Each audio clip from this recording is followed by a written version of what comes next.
Welcome, ladies and gentlemen, to Rescue Owners Live. This is season 2, episode 3. My name is Kirk Mote. I got to get my last name in there. And you are on with your favorite co-host, Beth Mote. Tonight's an awesome night. I'm super excited to come to you. We're going to be finishing up the series on the annual planning. And before we get started, I love reading. I love listening to books. I love learning. That's the key right there, is to love to learn. And if you love to learn too, I'd like to share with you a few things in the most recent book. I say the most recent book. This was actually a book ago because I've already read 2 books this year. Trying to read a book a week, which is a great goal, by the way. So if you're Google it, can you Google real quick? I'm curious. Yeah.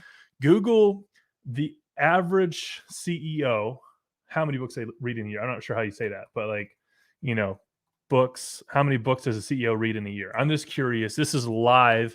So 60 books. Or 5 a month. So that's more than a book a week. So if you're claiming that you're a CEO in your title over here, I hope you're reading 60 books a year or 5 a month. But if you're not, you got to watch Rescue Owners Live, and we get to tell you our top feedback, our takeaways from the books that we're reading. How does that sound? All right, cool. So if you're not following me on Instagram, my personal Instagram is Captain Kirk 14. That's Captain Kirk, the number 14. So that was my high school jersey number, by the way, in case anyone was curious. Maybe that'll be a trivia question down the road. John Maxwell. Excellent. If you don't know him, you need to look him up. John Maxwell is the go-to guy for everything leadership. I finished 21 Irrefutable Laws of Leadership. I guess that was the last book I read of 2021, and then I got on a John Maxwell kick.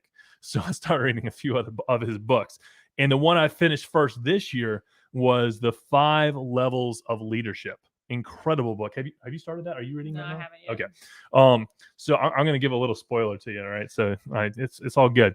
So these are my takeaways. So if you follow me on Instagram, I posted this on my personal Instagram, and these are my top 10 takeaways from the 5 levels of leadership. Takeaway number 1, remain humble and teachable. I think that's huge. I mean, if you're here on this call tonight, congratulations. You're teachable. I mean, you're here to learn. So that's number 1 takeaway. Number 2, maintain your core focus. And that could be your vision, your mission, whatever that core focus is for you, make sure you maintain it. And you got to know what it is first too. So make sure you have it, you know it, and then maintain it. Takeaway number 3 is create the right inner circle to keep yourself grounded. Now, I want to read that again. Create the right inner circle to keep you grounded. That's huge. Yeah, I actually just recently watched a video of a very successful person. I don't remember his name now though. And he was talking about how important it was, the people that you surround yourself with. And he made that comment of, he was an older gentleman, probably, I'd have to guess, probably in his 70s or older. And he was like, there's only been 1 or 2 people that I've stayed close to for 50 plus years, because no one else has been able to stay in my circle through all the changes that I've made. They've not continued to change themselves. And so he's had to move forward and find new people that were in that new circle. That's so interesting too, because everyone on the whole, wherever your circle of influence is, wherever you start out, everyone in that circle of influence started out in the same place. Yeah. And often, you could have someone over in Atlanta, Georgia, like us. You can have someone up in, Lancaster, Pennsylvania. Wherever you're born. Yeah. Wherever you're born. Whatever that core circle is, your inner circle that you're, I guess, born with in a sense. The people that you're surrounding yourself, whether that's your family, your community group, whatever, that is, everyone in that group starts out in the same place, roughly. Yeah. And what happens is there's oftentimes 1 or 2 people that kind of elevate themselves in the crowd. And I'm not sure who said this, but I saw this recently, and they were talking about how if you're the smartest person in the room, you're in the wrong room. Yeah. I mean, powerful. So, and that's what happens is. And that's not to say you can't give back. Oh, no, 100%. That shouldn't be the place where you dwell. Right. So I think the scriptures even talk about, you need to have someone that you're being mentored by. Mm-hmm. You need to have a peer that you're kind of on even playing field with. And you're working together, And then you need to have someone that you're mentoring or multiple people that you're mentoring. And that's ultimately like, that's what Rescue Owners Live is all about, is, giving back. Because I mean, last year, what did we do? Was it 45,000? Something like that. $45,000 of money that we invested in ourselves to learn from others, from other mentors, from other coaches, from other conferences, from other workshops, so that we can better ourselves personally as well as our business. And so what do we do with that knowledge? Do we keep it to ourselves? Do we hoard it? No, we literally created Rescue Owners Live to, multiply what we just learned for ourselves, because two things happen. One is it solidifies it in our brain, what we just learned, if we can teach it properly. And number two, it's like, hey, we love giving back. We like to give you the knowledge that we've learned so that you can start applying it. And so that, like, to the point where you're like, man, I want to know which conferences and stuff and mentors that Kirk and Beth are going, talking to and seeing. So you can go firsthand too. Right. Because, like, it's great to learn from us, but I want you to come in the room with us. I want you to spend $45,000 a year or more on your, personal investing and learning and growing yourself. Because we know people who spend that much on one conference. Oh yeah, I got a buddy who's put his $25,000 ahead for a 1 day mastermind. I mean, that's awesome. But the thing is, the more you pay, the more you pay attention. And you do have to be careful, because there are some that. Oh yeah. 100%. There's definitely been situations where, even if it's just contractors, you pay and then the results you get do not equal what you've paid. So it's important to do your due diligence. Yeah, exactly. 100% do your due diligence. And, like, I mean, look at us. We've literally done episode a week starting last year, and we're in season 2 of this year. And consistency, every single week, same time. I mean, we changed the time from Monday to Tuesday for year 2, which is season 2, because we realized that there's a lot of holidays on Mondays that people like to, observe. So we wanted to, be like, all right, let's let everyone observe and enjoy their holidays, and let's move it to Tuesday. So we did, and that was based off popular demand. We want to make sure that we can come to you on a time that made most sense to you guys. So takeaway number 4 is do what only you can do. Now, that's one of those things that no one can answer that question for you. It's some soul searching that you're going to have to do for yourself. You're going to have to sit down and say, okay, what am I excellent at? What do I, absolutely suck at? What, like, I don't ever want to do. And then if you figure out what that thing is that you're the best in the world at, that's what you hone in on. Well, and you can get people to help you too. I would say it's best to do the work on yourself first, of thinking through before you ask anybody else, and then go back and ask, some select people that are really close to you. Hey, what would you say? And then sort of see where things fall that overlap. Yeah, 100%. Number 5, create a supercharged leadership development environment. That's a mouthful. Create a supercharged leadership development environment. What does that mean? That means that you should not be so worried about your position that you're going to lose your position, that you can't teach someone else how to do your job. Because how can you, get elevated? How can you get promoted if no one can replace you? If you're irreplaceable, like, that's not good. Stagnate. Yeah, it's just, you're stagnant and you're worried about the wrong things. And it's just, make sure that you create a supercharged leadership development environment. Like, everyone on your team should be a leader. Imagine having a team of leaders as opposed to followers. Well, and this is something that John Maxwell says too, but with leaders teaching other leaders, you can multiply.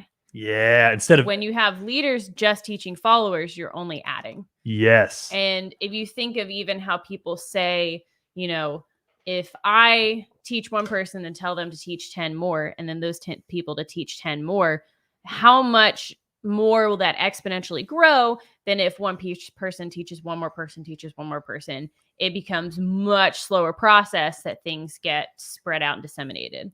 Mike Glover, great question. What book is this? John Maxwell, The 5 Levels of Leadership. And I'll text it to you in just a minute. All right. Probably when I get off the air, but I'll text you a special link. Follow-up email too. Yeah. We'll put it in the follow-up email. So if you're getting our emails, then you'll be able to see the show notes as well. So takeaway number 6 is create room at the top. That is like the people that you surround yourself with, your executive team and whatnot. Takeaway number 7, develop your top leaders. Again, I mean, some of these might overlap a little bit, but it is super important. Like you'll hear develop multiple times. And it's so important to like make sure that everyone is being developed, because if you're the only one with the knowledge, we just ran into this recently. A guy got sick, and guess what? That was his whole business. And so literally, see, I was this one person involved. We're talking about probably anywhere between several hundred million to $1 billion worth of jobs being halted because one guy got sick. And so it's just so important that you create a team and you empower your team to do what you can do even if you're not there. And that's where, and we'll not get into this tonight, but processes and procedures Oh, are huge. huge. And I know Huge. Michael Glove's watching. He's huge on that. He's great at creating flowcharts and the what if scenarios of how to handle things. But that is extremely important. Even if you don't have the ability to make a really pretty flowchart, write it down in a Word document, write it down on a piece of paper with a pen and paper, even if, you know, that's the simplest way for you to do it. But get it written down so that when something happens to you, other people can pick up those jobs. Even if they seem super simple to you, think about it in the sense of like, okay, if I've never done this before, would I have any idea where to start? Probably not. Yeah. And so just getting those basic protocols and basic parts of the business that's not like a special case scenario written down on paper for procedures, super important. Yeah, and Michael Glover, you might have heard him if you've watched us a few times. You know, he was on season 1. He was also on Rescue Owners Challenge as one of the guest speakers there. So maybe we'll have him on, season 2. We'll get him committed. He's very excited about flowcharts in the comments. Flowcharts, yes. Yeah, we'll put up his comment. Flowcharts, I love it. Dude, you should see the flowcharts this guy has. We had dinner one night, and he literally said, "Oh, hold on." He's like pulled out his phone, and I'm just like, you got to like zoom in. There's so many things there. You're just like, wow. Takeaway number 8, plan your succession. One of the most overlooked things there is, as far as planning, because people, a couple things happen. You have, a family business, and the succession ideally is you're going to give it to your child. And guess what? The child doesn't want the business, right? Still my dream, Dad. Yeah, that's like the Disney line everyone's heard. It's your dream, not mine. Wow. So we grew up watching Disney, in case you couldn't tell. All that to say is it is so vitally important to plan your succession, and I would love to have one of these authors on as a guest. Sharon Lechter and Michelle Tucker wrote a book together called Exit Rich. I ripped off the panel, so you can't really see the nice pretty. I wonder if there's no Exit Riches. There's got to be a page, right? No. So the nice little cover page that's on top. Well, I ripped it off because it got annoying. But Exit Rich, if you can read it there. Excellent book. It talks about the 6 P's and valuing your business, and the 7th P is passion. And so it's a very extremely important book for every business owner to read. I would highly recommend it for anyone, because if you don't have an exit strategy, if you don't have a succession plan, you don't have a business, you have a hobby, or maybe even a job that you're giving yourself because you haven't built out a team. And so it is so important to have those, the people, the proprietary, in the process, all those things, all the P words, right? Read the book. We'll put that in the show notes as well, because it is a phenomenal read just to get your mind right on what you need to have in place if you ever want to exit, which, by the way, everyone's going to be exiting. How are you going to exit? Are you going to be exit by force? Meaning you get sick and then like either shut down, or are you going to exit with intention? And that's the biggest thing right there. What is your intention? Takeaway number 9 is plan your legacy. I know my man Michael Glover is going to love that word. Plan your legacy. Legacy Global is their company, and phenomenal group. You check him out. If he has his own shows that he does, check him out. They're awesome. Plan your legacy. And number 10, use your leadership success as a platform for something greater. Use your leadership success for a platform for something greater. Real quick before you dive into content for tonight, That was a lot of content. yeah, well, tonight's intended content. When you're thinking about the people that you're surrounding yourself with, I know this was multiple points back now, but talking about the importance of your circle and who you surround yourself with, that is something that you need to make sure you're continually reassessing. Yes. And it can be painful, it can be awkward, it can be frustrating and hard, Hurtful, but painful. yes. And that's not to say you have to completely cut yourself off from people unless it's being, really harmful. But taking assessment of how much time is being spent and whether those people are growing at the rate that you're growing. Because you could have people who are growing exponentially and you're moving along and you're both growing and you're both achieving and you're both, upping your levels of leadership. And then one of you, for whatever reason, it might not even be that they wanted to stop growing. Maybe there's family issues that hold them back for some reason. It's important just to reassess how much time is being spent with those people then that either choose to stop growing or have to pause on that. And just continually reassessing where that inner circle is and whether they're the healthiest for what your business and your personal missions and goals are. Yeah, I couldn't agree more there, Beth, because very important to make sure that the people you surround yourself are the people. Are those the people you want to be like? Well, I mean, like that's a great question to ask. Is the people that you're around? Do you want, when people think of Kirk Mote, they think of this group right here, or do you're like, man, when people think of Kirk Mote, I definitely don't want them to know that I even associate myself with this group, but I do because I like it, or whatever the case may be. Like, so think about it from that perspective of, my goodness, if someone knew that I was, involved with this group, if someone knew that I was doing X, Y, Z, if someone knew that I was associated with this business person, because your reputation is everything in business, and it takes a split second to lose trust, and trust can be lost just by not even knowing information, right? And so it is so vitally important, to Beth's point, to constantly reassess your inner circle. Mm-hmm. All right. Moving on to some intended content for tonight, which is the final segment of annual planning. So we talked about the SWOT analysis. That is your figuring out for yourself personally, as well as your business, two separate things. They'll have some overlaps. But the analysis is figuring out your business's strengths, weaknesses, opportunities, and threats. Take time, if you haven't done it already, sit down and just take a moment and think through, hey, man, what are my personal strengths? What are my business's strengths? What are things I'm not great at? What are my weaknesses? And what are the opportunities and threats? And I would highly encourage, just as a side note to all of this, that this is a great thing to do if you don't have the ability to take like a weekend or a day off to go somewhere that's not where you normally are and sort of get away from everything. That's optimal.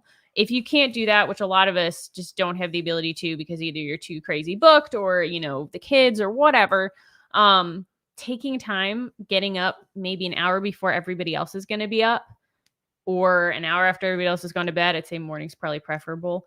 That time when the house is quiet and there's no one drawing your attention away and no one distracting you, set your phone down, put it on silent, put it on a way that's not going to bother you. Potentially, maybe don't use your computer so that you're not getting distracted with emails, and truly try to focus some designated time for this, because two things. One, it's going to allow you to be able to get a lot more out of it, a lot more valuable information going forward, as well as it'll be done a lot faster, to be totally honest. It's going to take you probably half the time that it would if you had distractions to your day happening. So just sort of a side note there. Yeah, I would highly recommend, to your point, to go off campus, whether the campus is your home or you have an office, whatever the case may be. Go off campus, go to a Panera, go to a Starbucks, go somewhere outside the norm. Go to a singles friend's house who doesn't have kids. Yeah, there you go. And what that'll do is, it separates you working in the business to you working on the business. And it's so important to separate those two, because when you have that separation, then you're able to take it back and start applying which is where, this all comes together, is application. What was that quote that we talked about last week? It was, ideas without implementation is a hallucination. Yeah. Roughly. I think it was kind of pretty close. Yeah. Oh, is it Thomas Jefferson? I think, or maybe We'll work Edison, on those. maybe? Edison, Thomas Edison. I don't know. Edison. Someone. One of those. Great guys, It was in the huge. show notes, I think. There you go. So all that to say is ideas without implementation. That's the action of implementing the thought. So what you think is what you say is what you do, and what you do becomes your legacy. And so ideas without implementation are hallucinations. So make sure speed to market, speed to implementation, taking action really quickly. That is your goal. The next thing we talked about was an issues list. Things that, you personally in the business, doesn't matter. Bottom line is things that need to be changed or need to be fixed. Literally, this writing down a whole page of everything you could possibly think of that is an issue. And then the next step to that process is simply ordering them in the order of importance, and then tackling the top 20% first. The 80-20 rule. The top 20% are going to account for the 80% of everything. All right. So make sure that you take time to write down those issues, and then order them in the order of importance, and then attack the top 20%. And then when you do that, the rest are going to, start to probably, a lot of them are going to overlap and probably take care of themselves when you take care of the top 20. We talked about the organizational checkup, and we got halfway through. So we hit 1 of 11, it looks like, or we hit 11 of 20. That's what I'm trying to say. So what I would like to do is pick it up from there and kind of continue at number 12. So again, this organizational checkup, you can get it online at Gino Wickman's EOS. So Entrepreneur Operating System. I'm pretty sure it's EOSworldwide.com. But he's an excellent source. He talks about business processes, procedures, and systems, and really good information. A great place to start if you've never, set up any kind of processes in your business. Number 12, to the checkup. And before we get started, hey, listen, if you have gotten a bit of, something, a nugget that we said so far tonight, hit that share button, whether you're on LinkedIn, whether you're on YouTube, or whether you're on Facebook. Go ahead and hit that share button, because I guarantee someone in your network needs to hear what we have to say tonight, and it's going to benefit them for this week, this month, this year, and for a decade to come.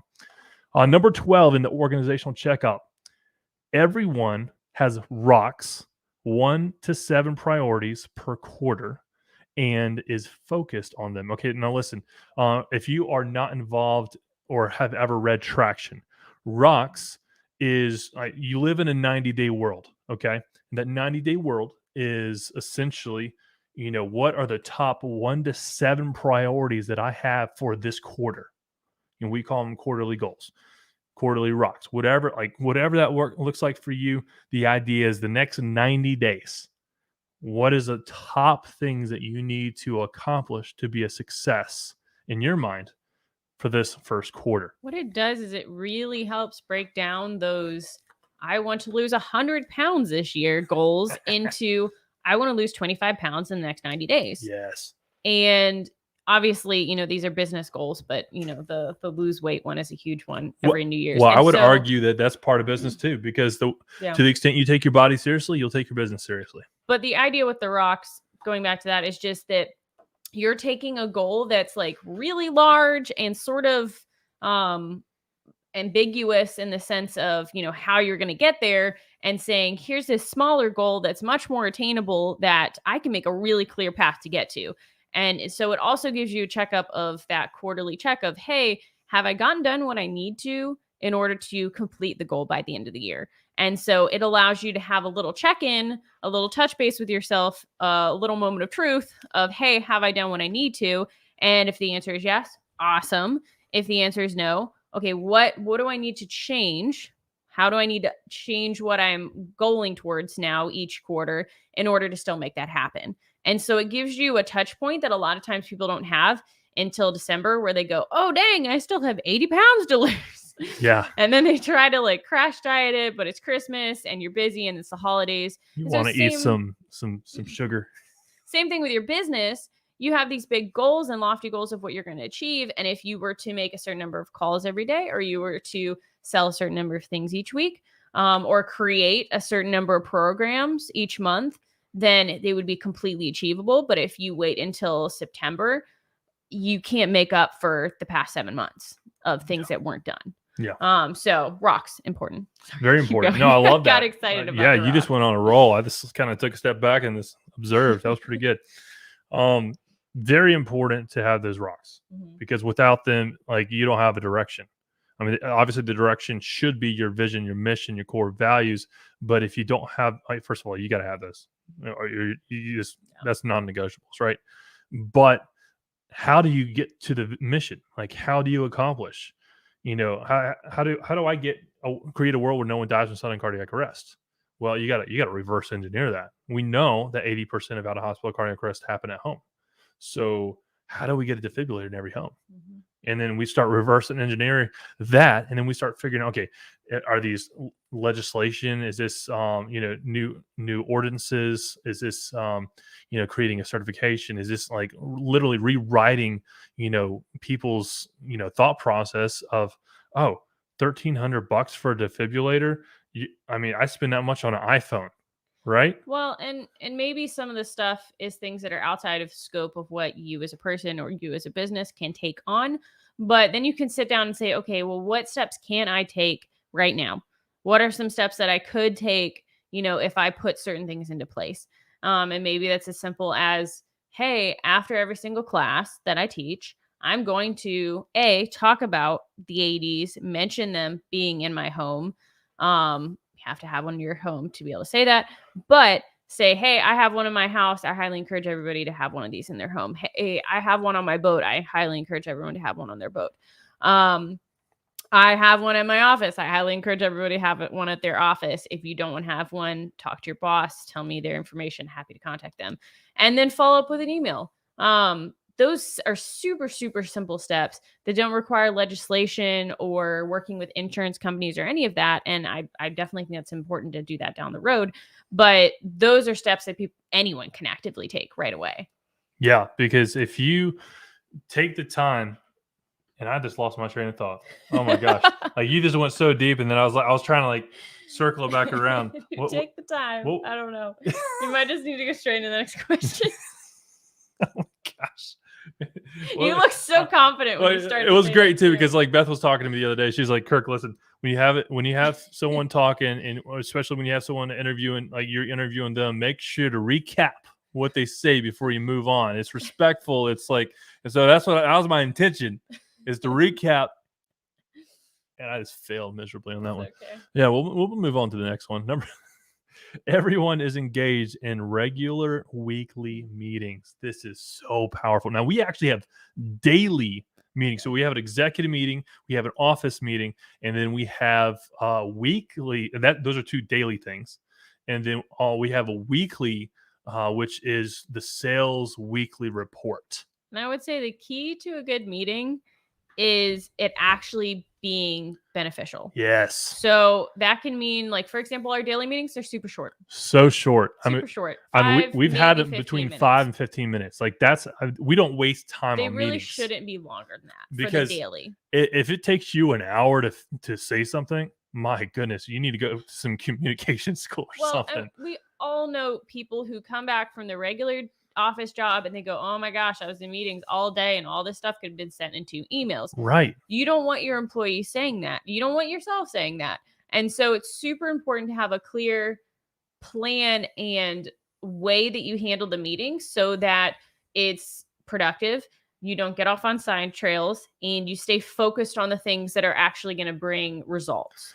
And like the next one kind of coincides because to my next point on this number 13, I'm going to read it to you. It says all meetings are on the same day and at the same time each week, have the same agenda, start on time and end on time. That is the key to a successful meeting. So make sure, I'm going to read that again. All meetings are on the same day and at the same time. have the same agenda, start on time and end on time. That is the key to a successful meeting. All right. Because if you are doing a meeting, you know, you just want to be able to block out your calendar and know, hey, every Monday morning at 8:40, from 8:40 to 9 o'clock, we're gonna have a 20-minute meeting, and we're gonna hit all of our sales, our weekly sales report. I want to know every little thing that was done, how many 100 what was it, 100,000, 6-figure days do we have this week? How many, whatever your metrics are, hit them out, hit them out, and make sure it doesn't take 20 minutes. But if it does, I mean, you allot whatever that time looks like for you. It's more just to keep people accountable as well as to celebrate them, honestly. Yes, successes are so powerful. And I was talking to Beth the other night because I write down in my journal all my successes for the day. And there was one day I was like, Beth, do we have any successes today?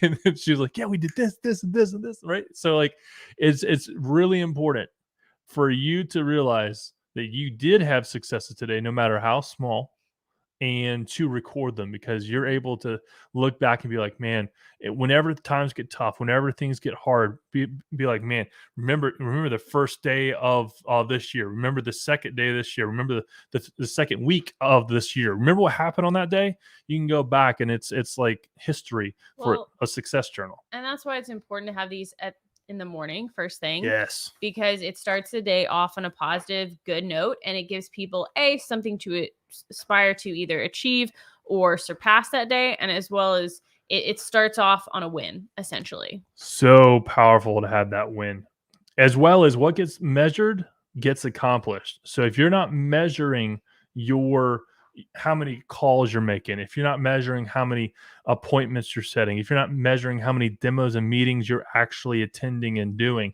if you're not measuring how many deals you're doing, if you don't measure the revenue, the average sale, like if you don't measure all these things, then guess what? You're going to be, how many of y'all have like watched Shark Tank? The second the person looks all beautiful, and then all of a sudden they give the perfect pitch that they memorize and practice a million times, and they get asked one question and they fall apart because they don't know their numbers. And so it is so vitally important. And guess what? They just lost trust. They lost credibility because they didn't know their numbers and they weren't able to answer questions. And so same thing with you. If you're a single person running a business, a single owner LLC, if you are the one man or woman show, like you are the Lone Ranger, you still got to do this. You still got to role play, whether that is looking at yourself in the mirror in your eyes and role playing, whether that is recording yourself on your phone and watching it and be like, ooh, that sounds horrible. Let's do it again. And then you do it again and you're like, okay, that's a little bit better. And then like 10, 20 times down the road, during your role play, you're like, okay, now that I nailed it. And next time someone says, hey, I'm not interested, I'm going to be like, of course you're not interested. You don't have enough information to be interested. In fact, when is the last time you XYZ? Whatever that first fact-finding question is, you dive right in. And then you're able to take control of the conversation again, because guess what? I'm not interested. That's literally a complaint. That's not an objection. And if you treat every objection as a complaint, you're then able to, roll with the punches a whole lot better, and then get into communication by asking quality questions. The type of questions you ask. What is the verbiage do I say? The quality of your questions determine the quality of your results, right? And so make sure you ask good quality questions, because if you're asking stupid questions, you're going to get stupid answers or no answers at all. But if you ask good questions, you're going to get a response. Depending on what kind of response it is, you'll get a response. Number 15, all teams clearly identify, discuss, and solve issues for the long-term greater good of the company. All teams clearly identify, discuss, and solve issues for the long-term greater good of the company. And it's with that long-term vision of the company that you should be, making those decisions. It's not about the here and now. It's like, okay, we're not planning to be in business out of business tomorrow. We're planning to be here for many, many, many years to come, decades. And so if you are making decisions today knowing that you're going to be in business for decades, make sure that you make those decisions with that in mind. So clearly identify, discuss, and solve issues. Remember, we talked about earlier, the issues list, right? We want to make sure that we identify all the issues, then we discuss them, and then we solve them.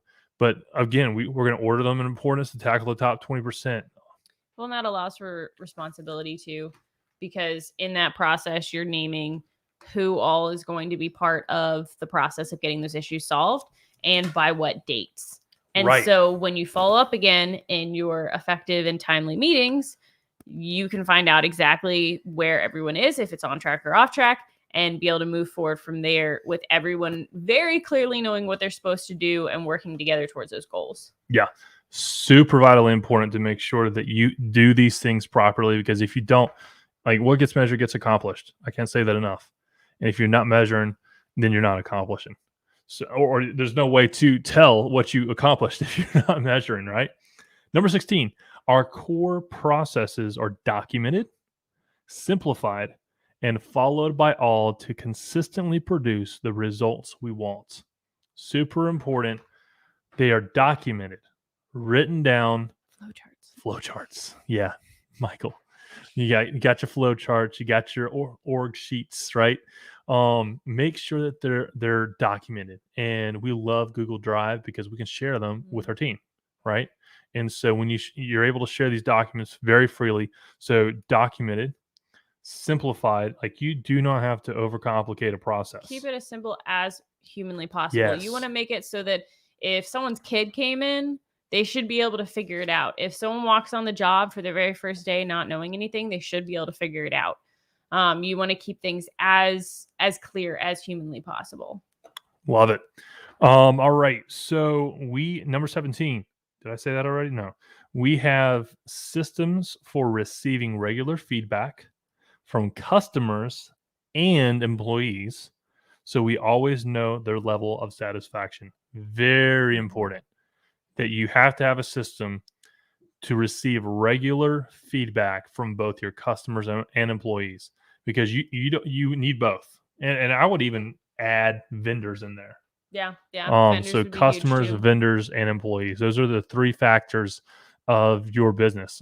And so you got to make sure that all three are satisfied, and you got to make sure that, everyone's working together in conjunction. Hey, we had a little hiccup here. Why did that happen? Oh, da. What can we do to make sure this never happens again? Da. And so, like, those are, and it's part of, our core values that we talked about. And one of them is transparency. Like, if you can't have a transparent conversation with somebody without worrying about hurting their feelings, then maybe they're not, the type of person you want on your team, because you need to be able to have very straightforward conversations with people that are like, hey, we were, 3 days late on getting this shipped out. What happened? Well, and you want employees and vendors that feel comfortable coming to you with suggestions to constantly improve things versus being worried that it's going to be off-putting, or that it might look badly upon them, or that someone's going to get hurt, that their process isn't the best anymore. So everybody needs to be rowing in the same direction versus people getting so tied to things that they created that maybe don't function as well anymore, whether things progress or systems change and it's not the most effective method anymore. People need to always be looking for the most effective method and not be hurt if someone else finds a better one than they had. And guess what? That is a huge, benefit to you if you are willing to have open lines of communication with your customers, your employees, and your vendors, because guess what? They're the ones seeing it. You on the top, or however you want to look at it, might not understand why so-and-so didn't get XYZ done at this particular time, but someone does know. And if you have transparency, and if you have the ability to be a great leader and empower other leaders under you to make decisions and tell you when something needs to be changed, that is an asset. Well, and it comes down to company culture in the sense of people all wanting to better the company versus just looking for their own personal gain. creating the idea that if we all work together to make this company and our customers the best that they can possibly be, we're all going to benefit from it, versus it being a dog eat dog. I need to be better than whoever's over there beside me, so that I can progress and they go down. Because if you're creating a culture of people fighting to be better than the next person, that's not going to benefit you nearly as much as everybody working to benefit the company and them all then benefiting because of that. Imagine a basketball team working together in conjunction, right?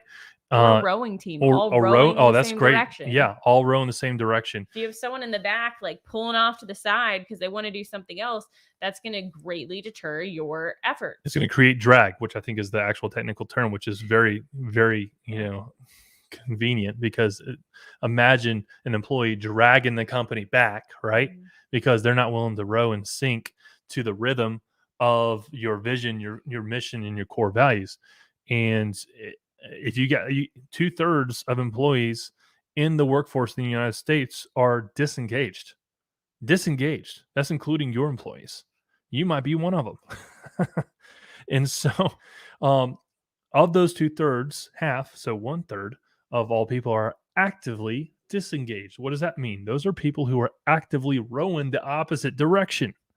Yeah, I can't tell you the number of friends I see post things of like, having to force myself to go to work so I can pay my bills, Yeah. or I'm the person, that everybody doesn't want to work for them because I make everybody else hate their job too.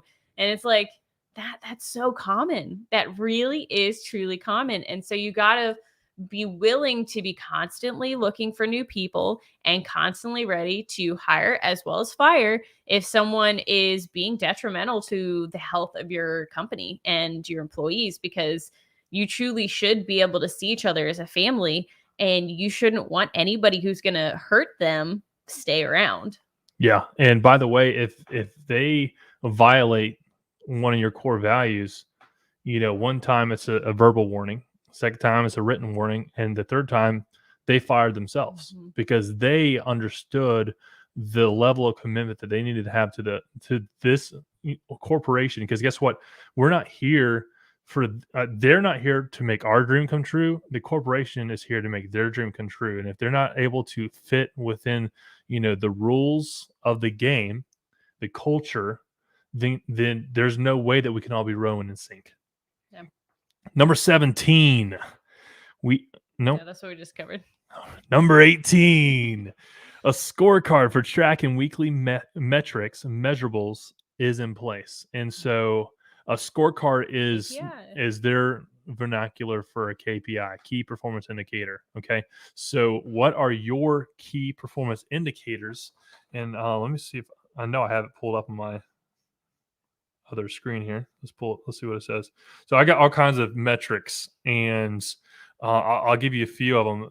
Specifically on the revenue producing side of things, I have a goal for how many calls I make a day, how many appointments I set a day, how many meetings or demos I do a day, how many deals, and how much revenue that I produce. And I track that on a daily basis. It's not a weekly, it's not a monthly, it's not a quarterly and annually. No, I know what my annual goal is, and then I reverse engineer. And I'm like, okay, so if my annual goal is X, then I need to divide that by 4 to get my quarterly. I need to divide that by 12 to get my monthly. I divide that by 52 to get my weekly, and I divide that by 365, or if you want to do working days, 260 to get my daily.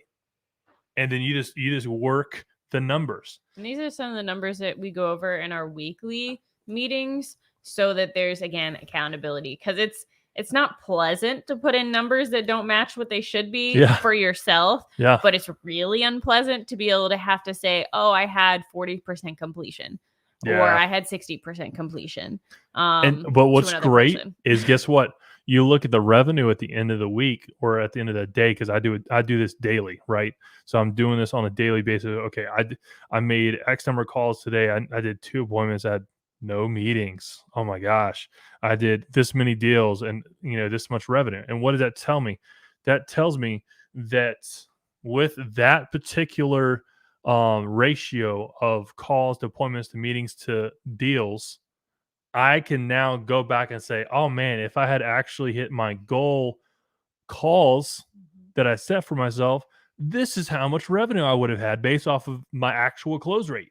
Yeah. And it's Which crazy. is kind of hurtful sometimes to be like, man, I could have been here if I only was committed enough to make X number of calls. And it's crazy how those numbers truly do work out. It's not just a calculation and then well, maybe it would be about that much. They're usually pretty straight on if you truly commit to doing what you're saying for enough time to be able to figure out what those ratios are. They stay pretty consistent. Yeah, 100%. Number 19, everyone in the organization has at least one number they are accountable for keeping on track each week. What is your number? What is that one thing that's, you have to do, and if you don't do it, the whole thing falls apart? That's something that you need to figure out for yourself. And you need to have that number. And whether that's, I need to call 125 people a day, that could be your one number. So 125 times 5, 625. I don't know. That sounds right. Sure. 625 is how many people I got to call in every single week. That's my number. 625, 625, 625. I have it backwards and forwards. And if I don't hit 625, guess what? I'm working on the weekends. or you just realize that you're just not committed to your goal.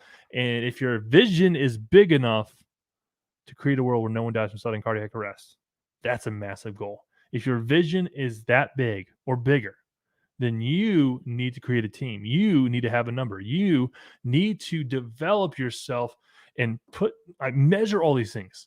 Because to the extent that you measure, you will accomplish. And it's really hard to see 0, 0, 0, 0. Eventually, when you're tracking zeros, you're going to throw some ones in there and some 2s and some 4s and some 8s. And you're going to ultimately get up to that 625 because you're sick and tired of seeing, hey, I'm producing at 20% capacity, 40% capacity, 80% capacity, 120% capacity. All right, let's raise the goal. All right. You see what I'm saying? Make sure you have these things, figure out your number. And the 20th and final question on this organizational checkup is we have a budget and are monitoring it regularly, and that is on a monthly or quarterly basis. And that budget could be for all things. So marketing budget, that could be for, your cost of goods sold, your whatever that looks like. You have a budget, and marketing is huge, by the way, because to the extent that you can break out of obscurity, because obscurity is the number one problem that every business has. People don't know who you are, what you do, why you do it. And guess what? They won't buy from you.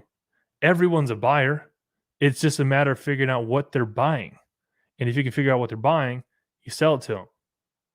But if they don't know you're selling it, then guess what? They're going to go find someone who they do know is selling because they broke out of obscurity in their mind. So you need to do the same with your business. So as a reminder, this organizational checkup, and go back to last week if you missed it for the first 11 questions. But basically what you're doing here is you're rating yourself on a scale from 1 to 5 of each of those questions. And at the end of it, you multiply it out, and figure out your percentage of where you are on your organization. And it's a humbling number if you do it correctly. I mean, I know I've done it correctly, and it's a humbling number. It doesn't matter. I mean, I know companies that are doing $50 million, 100. Like, how much is what's his name doing? I think he's. I want to say he's close to 100. Sure. Anyway, $100 million of revenue, and when they do checkups like this, they still, view themselves as very poor in many of those areas. Well, and the thing is, as you grow, your standards go up, but also, there's more variables, there's more things you're dealing with, there's more problems that creep up over time. Mm-hmm. So you're always going to have problems. They're never fully going to go away, but you want to have new problems. You don't want to have the same problems cropping up every single time you have a meeting or an annual checkup or whatever it is that you're doing to check on those things. You want to make sure that those problems are changing because you fixed the previous ones. And so again, as your company gets bigger, as it gets more complicated, there's just going to be more things you have to deal with, more factors, more people, and more vendors, more clients. But that's all the ultimate goal, of course. So the last part of tonight that I kind of want to go over is, setting your big goals, right? So you got your 10-year, your 3-year, and your 1 year. Okay. So, this is a last segment of our annual planning. So the way that we figure out our annual planning is we first figure out our 10-year, and then we reverse engineer to our 3-year, and then we reverse engineer to the 1 year. And so then we're able to figure out, okay, if this is where we want to go in a decade, where are we at year 3 in this process? And where are we in year 1 in this process? Some of the big things that you can, write down for your 3-year is going to be the future date. Okay. So what is the future date 3 years from now? So we're 2022. So, and then 2022, 23, 24. So December 31st, 2024 is going to be your future date. Write that down. If you're taking notes, I hope you are. Write that down because you're going to forget the majority of what you heard tonight if you did not take notes. So I highly encourage you to take notes. I highly encourage you, if you didn't, to go back and listen to it, because I guarantee it's something that you can apply as even one thing that we talked about tonight that you could apply is going to majorly, set yourself up and your company and your employees up for success. So write down your future date for the 3-year. That's going to be December 31st, 2024. Write down the future revenue. How much revenue are you going to be how much revenue are you going to have in that year 3? What does that look like? Now write down the profit, okay? Now we talked about profit a little bit. So if you are doing $100,000 per head, on average, you are breaking even or losing money. When you hit $250,000 per head, you are roughly hitting about 15% profitability. And at $500,000 per head, you're going to be around the 30% marker of profitability. So knowing that, those are probably going to be part of, things that you want to write down. And then your measurables. How will you know that you hit your year 3 goals? What are those measurables? Oh, I have 13 employees. Oh, I have an office. Oh, I have a fleet of vehicles. Well, I couldn't tell you what that looks like for you guys. These are things you're going to have to figure out for yourself. What does it look like? And then you just paint a picture. You just write it all out. And then guess what? Now that you've done it for year 10, year 3, now you're going to do it for year 1. What's the future date? Okay, the future date for this year is going to be December 31st, 2022. Revenue. Okay, I want to make X amount of dollars this year. Profit. Okay, of that X amount of dollars, I want to receive this much as profit take home for myself as the entrepreneur and be able to pay out X to my, whoever's working with me. And note with that profit number too, that's going to depend partly also on what you're selling. And Yes. so that's why it's important to know what you're planning on doing, because maybe you are in a service business and you're planning on adding products, or you're in a product business and you're planning on adding services or memberships, or technically I guess that would go under services. But you need to know what you're currently offering, what you will be adding, and then what all those margins look like. So that's all part of your measurables, right? Like painting the picture of, by the end of 2022, I will have added, 100 SKUs to my, selling, my offerings. Like an example from another small business would be a company called Sugar Dough. And they've really, no, I haven't even heard of them. They've grown quite a bit, and I think they've only been around for a year. But essentially, it's a sugaring company, just like waxing. You can get it and do it at home.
There you go. Did everyone miss that? I don't know when it muted. I don't know. Oh my gosh. No sound on my end. Oh man, we're gonna have to go back and say that. see, All right. see where it happened. Okay. I'm not sure where it happened, but I think it was when we were talking about brought up Mike Glover's more money, more problems. All right. So his point, yeah, you're right. More money, you're gonna get more problems. My point was, hey, guess what? It's gonna be hard whether you have more money or less money. Which hard do you want to choose? And so that was my point, and she That's a really good liked one. it. Yeah, it was good.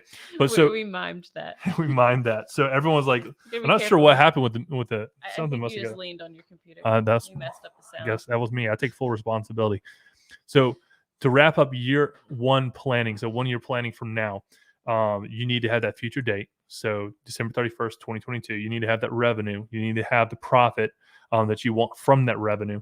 You need to create the measurables, and then you got to create goals for this year. And they're SMART goals. All right. These are goals that you don't just say, ooh, they're an idea. No, you have to have implementation. You have to have, a set of deadlines so that you know that, hey, at this point, I've accomplished XYZ for goal number 1 and goal number 2, goal number 3, all on the way down the list. So make sure that you are doing those things, because if you're not, what gets measured gets accomplished. And if you're not accomplishing anything, you're probably not measuring anything. So I would highly encourage you to focus on, hey, figuring out what those goals are, figuring out what you need to measure on a daily, on a weekly, on a monthly, on a quarterly, and on an annual 3-year and 10-year basis. Because those are all things that are going to be vitally important to the success of your business and you thriving in your industry. Because if you're not doing this, guess what? The people who are being successful in your industry, whatever it is, I guarantee you they are doing these things. And so there's a blueprint for success. There really is. And you start watching, you start reading case studies, and you figure out what these people greats have done. And you just, literally copy paste and put your little tweak on it. And that little tweak is for your industry or for your, whatever. Right. And so make sure you're doing that. Because at the end of the day, luck will only get you so far. Yeah. There's some people. And what is luck real? I mean, that's the debate. There's some people that they seem to just be able to get business, and they don't have to do a lot of things to get it. And that's great, and that's wonderful. But that will only get them to a certain point. They're not going to be able to reach new break points in their business just having it just work without having a clear procedure behind it. So tonight, what I want to kind of leave you guys with is let's make sure that we have a clear picture for the next 90 days. For Q1, January, February, March, by the end of March. Almost through January. Or almost through January, yeah. And if you have, we did this a long time ago, but make sure that you take time to figure out your 90-day world, your Q1. What is it? The top 7 things that you need to accomplish that will make Q1 a success in your mind. And then reverse engineer those 7 goals and say, okay, what are the things I got to do on a weekly basis? What are the things I need to do? Because there's 13 weeks in Q1. What are the things that I need to do on a daily basis in order to achieve those 7 goals? And that's about all I have to say about that. So this has been an excellent episode, if I might say so myself. If you are just now joining us, thank you. I mean, we appreciate it, but you're going to have to go back and rewatch this because it's definitely an incredible episode about annual planning. Next week is going to be awesome. You do not want to miss it. Every Tuesday from 7 to 8 Eastern, we are on live. So make sure to come on live, because in the chat, you can throw down questions about your specific industry and we'll answer them. All right. And if we don't have the answer, we'll find out the answer for you, because I guarantee you we have someone in our network that knows the answer. And that's what we're all about here, is we're passing on information because we want you to be successful. So keep it up. Be great. And until next week, Rescue Owners Live, episode 4 of season 2. We'll see you then. Be great.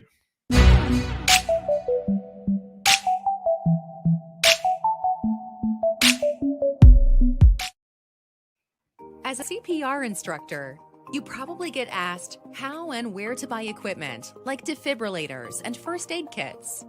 Up to now, you've probably either shrugged off the question or told them to Google it. Don't miss opportunities like that. Instead, be the one to not only provide the knowledge of how to save a life, but also the resources to be ready to rescue. It's time to become a rescue site affiliate, and it's incredibly easy to do. Introducing the Rescue Site Affiliate Program, the only customizable platform with every FDA-approved defibrillator on the market, first aid equipment, and so much more. Now with the Rescue Site Affiliate Program, you can recommend products and earn commissions without having to purchase, warehouse, or ship products. When you become a Rescue Site Affiliate today, you are automatically approved and will receive a customizable link to your store with your name on it. You earn commissions from all qualifying purchases through the traffic you drive to your new store. Whether you're just getting started as a CPR instructor, whether you have a team of instructors, or whether you're a training center with thousands of instructors across the country, this program is for you. Stop shrugging and start providing both the knowledge and the resources to save more lives. Become a Rescue Site affiliate today.